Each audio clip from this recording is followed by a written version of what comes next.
어머니, 지금 저는 혼자 큰 방에 있고 어머니가 생전 보시지 못했던 신식, 부엌, 아니 주방 코너에 앉아서 김치에 소주병을 넣고 한잔하고 있습니다.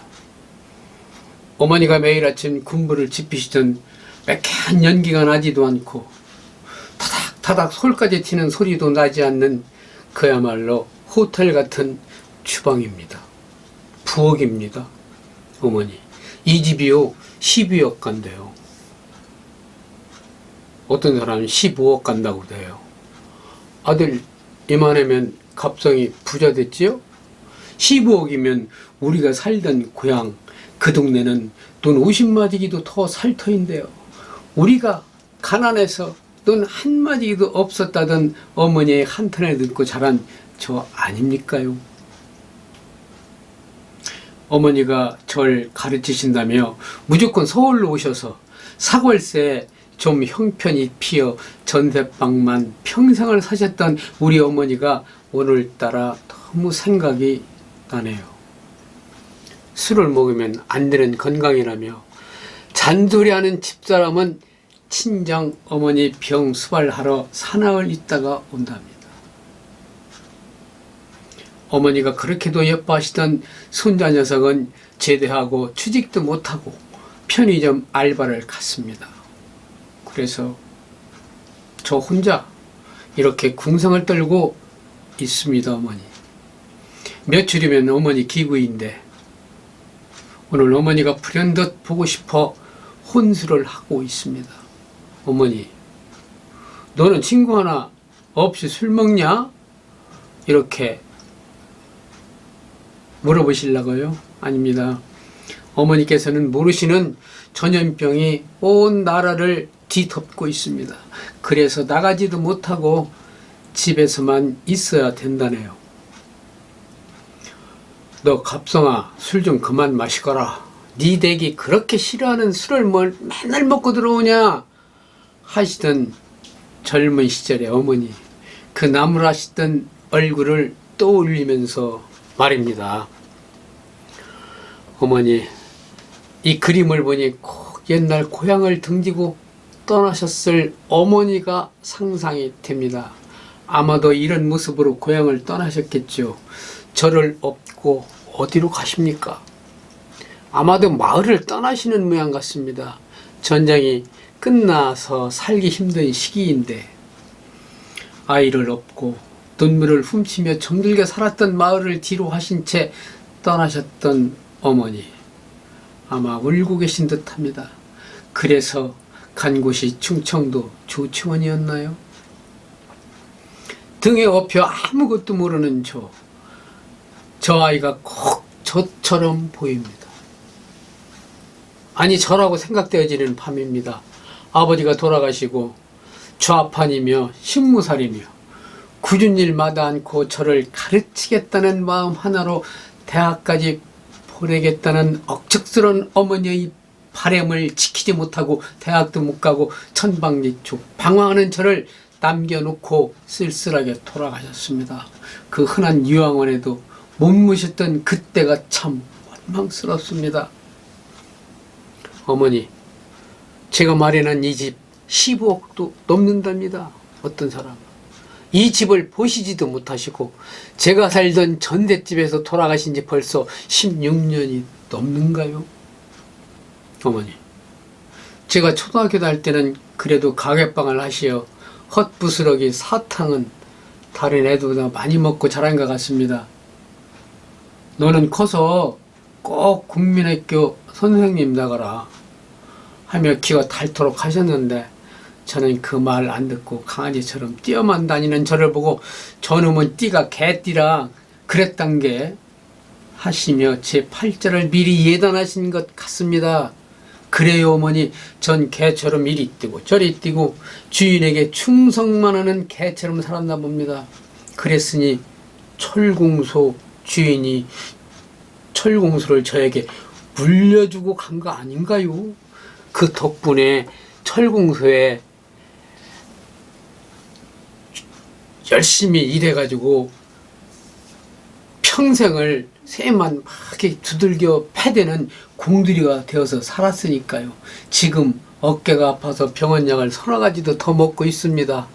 놀기에 정이 좀 팔렸으니 공부를 잘 했겠습니까? 저 좀 두들겨 패서라도 공부 좀 시켜서 갖고 대학을 보내시지. 한때는 그런 원망도, 바보 같은 원망도 했었어요. 참. 아이고. 요즘 말로 저는 인싸가 아닌 악사로 살았나 봅니다.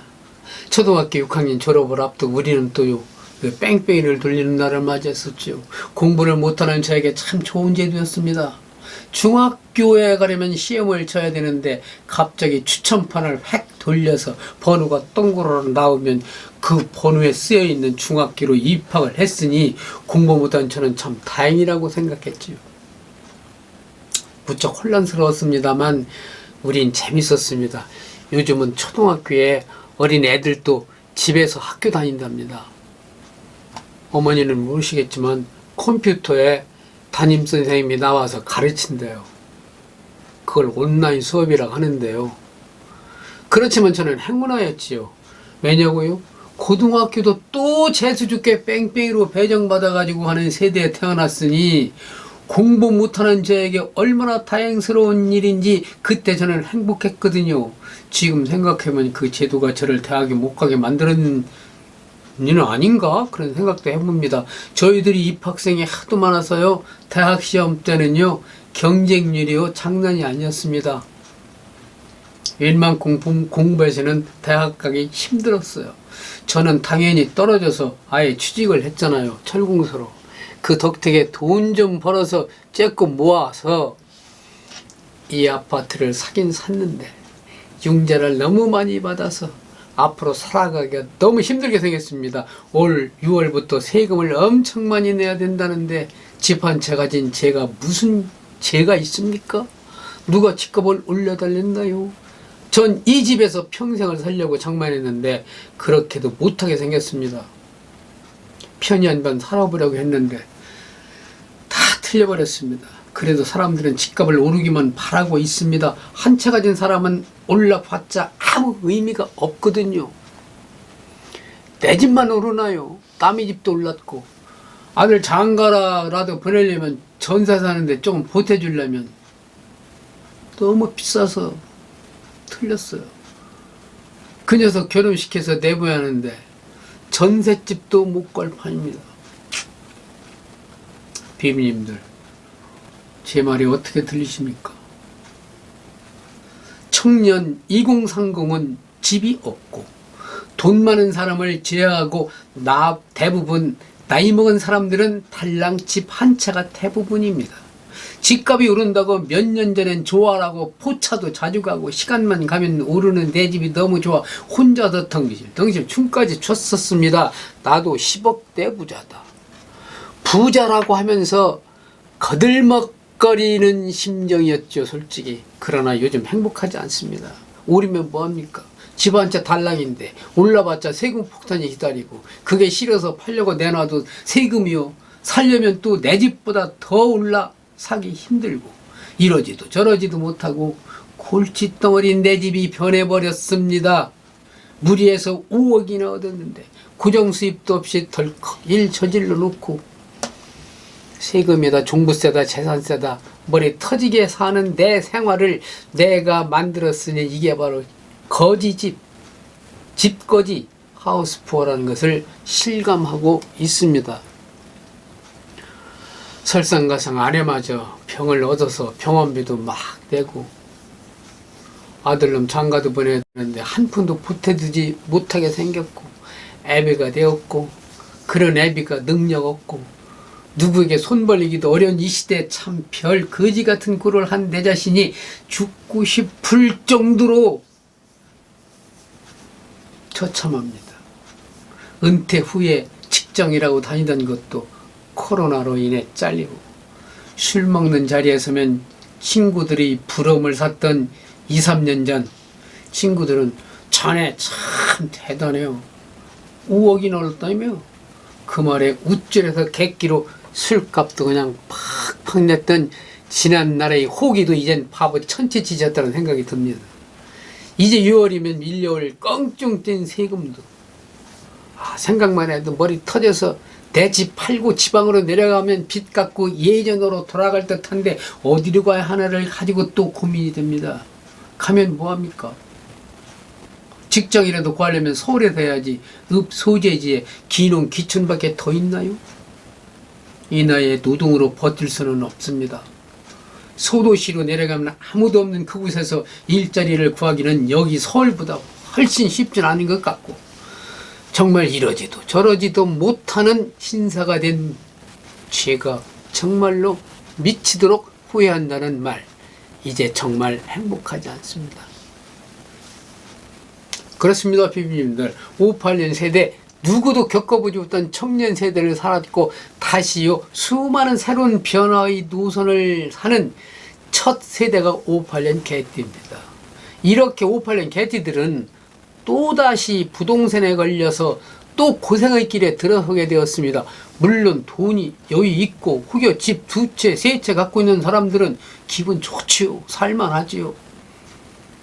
우리나라 160만 채가요 2주택자들의 것이라는데 이것만 잡으면 부동산 문제는 확 풀린답니다.